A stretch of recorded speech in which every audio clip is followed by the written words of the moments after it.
In the 18th century, improvements in technology, an increasing population, foreign trade expansion, and a growing cottage industry were all happening across Europe.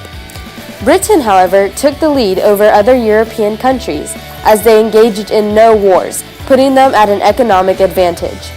Britain kept their lead over the rest of Europe well into the 1800s, and France and the rest of Europe continued to lag behind.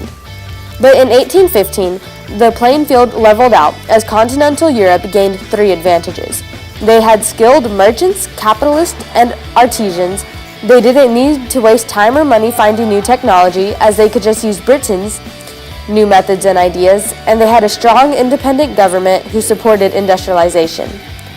As Britain realized how innovative and brilliant their new technology was, they tried to keep it a secret by banning artisans and mechanics from leaving the country. However, some legally slipped out anyway. One was William Cockermill, a carpenter who escaped to Belgium.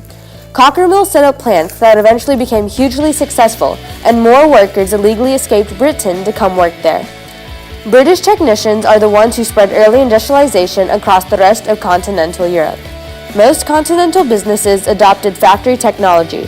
However, this process was slow, and handmade crafting remained the norm. The Napoleon Wars ended in 1815, and countries such as France were flooded with cheaper and better British goods. To balance out their national economy, tariff protection was implemented on all goods. Continental governments wanted to improve transportation, which proved expensive, as they needed to build better railroads, roads, and canals. The government offered to pay for these railroads if the private companies couldn't afford to. This was important because the improved transportation was vital for continental industrialization. Friedrich List was a German journalist who showed how the government played a huge role in the industrialization of continental Europe. List believed an agricultural nation was a weak, underdeveloped nation, severely behind the times.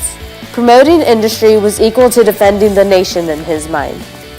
In the 1830s, two Belgian banks received permission from the growth-oriented government to establish themselves as corporations. These banks became industrial banks and promoted industrial development. The efforts of skilled workers and artisans, entrepreneurs, government, and new industrial banks combined successfully by 1850, resulting in a period of astonishing economic growth across Europe.